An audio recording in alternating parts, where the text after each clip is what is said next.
My name is William R. Hyde, Jr., and my friends call me Rick.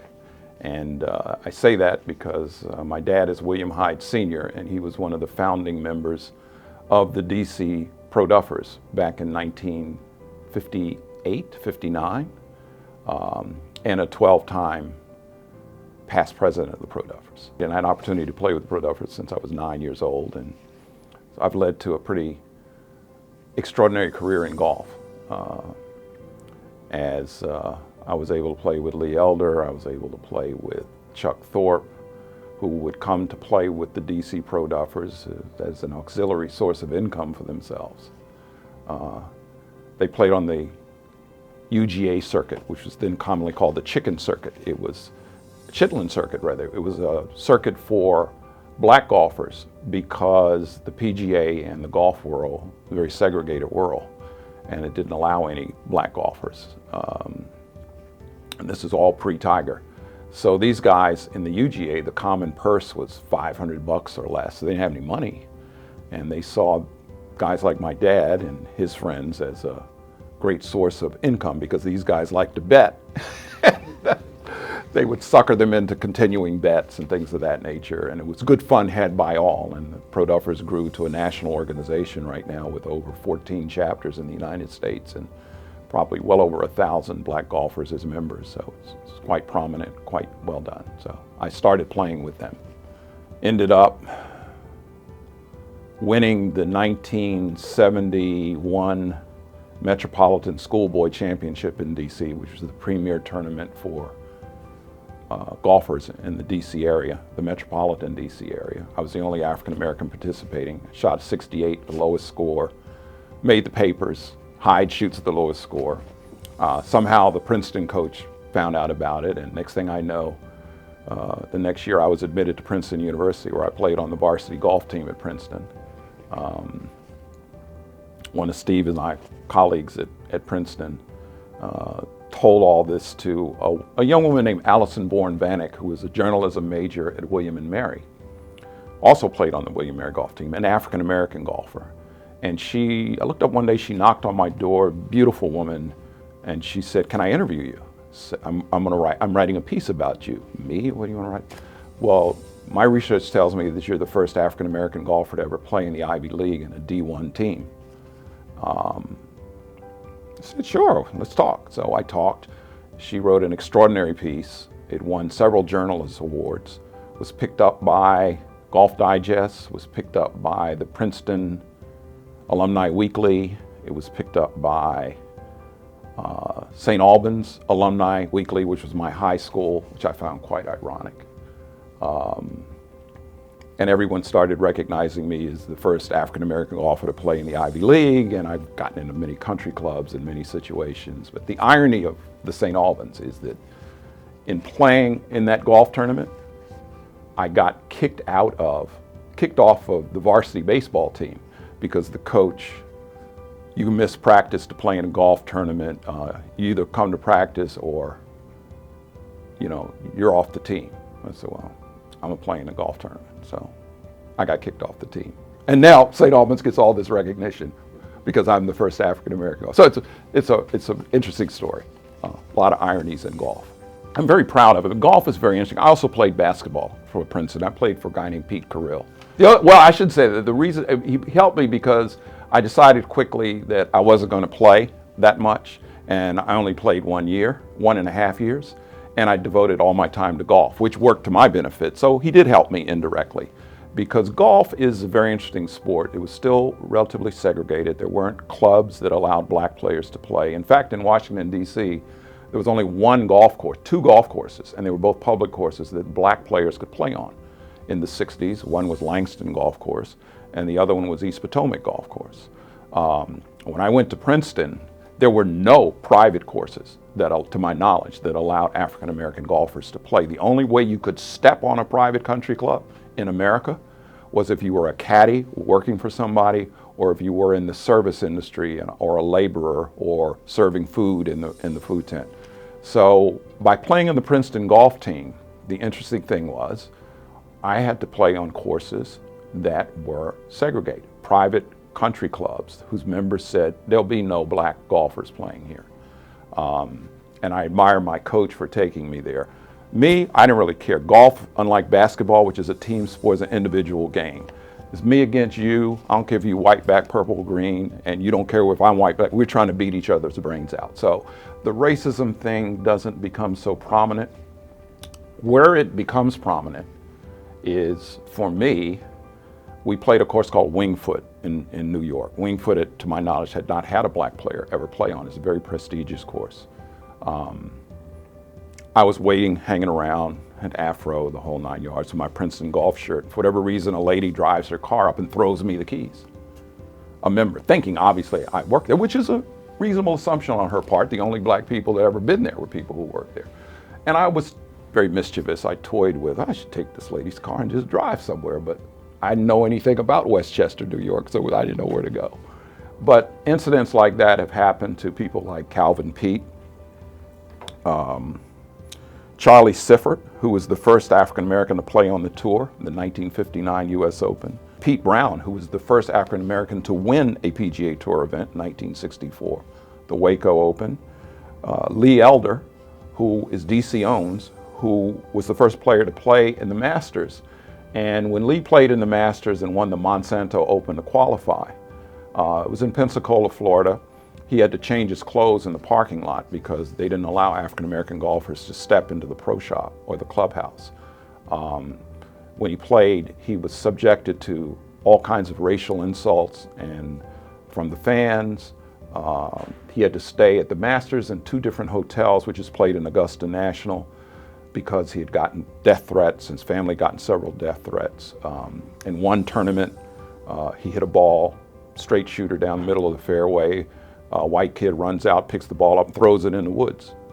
The harassment and racial insults that the golfers had to tolerate pre-Tiger Woods were so prominent that it makes my little incidents at Wingfoot, where a white lady just tosses me her keys because she thinks I'm the driving attendant or the parking attendant or something like that, pale in comparison.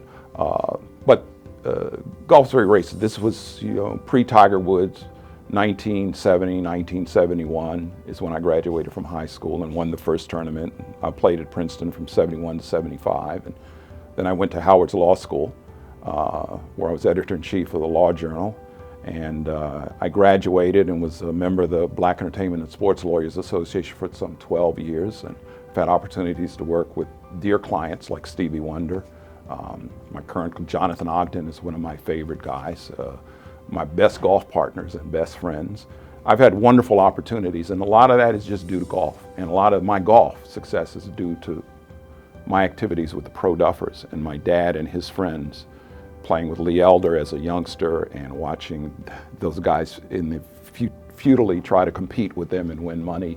So yeah, that's my background in some sense. Pro Duffers started in the 50s. My dad graduated from Howard University in 3 years, Howard Medical School in 3 years, #1 in his class, studied under Charles Drew, who many of you know, Dr. Charles Drew, who was the founder of the plasma and the procedure for blood transfusions, who ironically died in an automobile accident in North Carolina because in segregated North Carolina, they had to take him to a black hospital, not the nearest hospital, to get his blood treatment.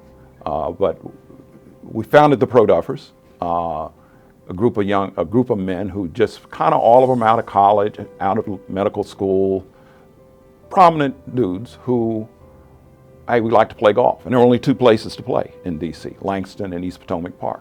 And I'm a 9-year-old caddying for my dad. And I was able to sit with these giants and watch them talk trash, have fun, make ridiculous bets, do all sorts of crazy things.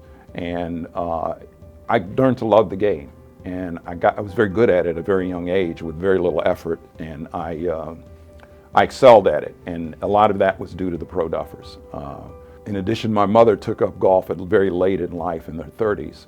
And I was just telling some of the ladies from the Wake Robbins group that, she won the Indian Spring Club Championship 2 times in the 60s and the 70s. and was the first African American woman to do so in any major club competitions, to our knowledge, in Washington, D.C. area. So I owe a lot to my parents, I owe a lot to, like everyone, and I owe a lot to the Pro Duffers. The Pro Duffers would, because of the Golf Association, the Chitlin circuit, paid only $500 max to these all of the black athletes that could not play on the tour. Guys like doctors, like my dad and his friends, they had money. So they would look at it as, hey, I'm gonna go play these guys because we need some money. Well, it worked for us too, because we get to play with Lee Elder. We get to play with Chuck Thorpe. Chuck Thorpe is a very interesting guy. Many of you may know of Jim Thorpe, who plays on the Champions Tour, the senior tours, won 3 times. That was his younger brother.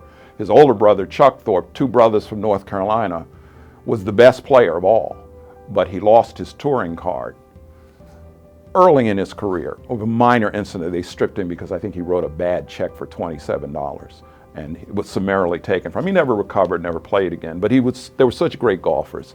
They would look at me, and I was pretty good, and they could tell I was pretty good, but these guys who thought they could beat him in the Pro Duffers, and we had some fine golfers, they would kind of wink at me like, oh yeah, you almost won that hole. Gosh, you won that hole.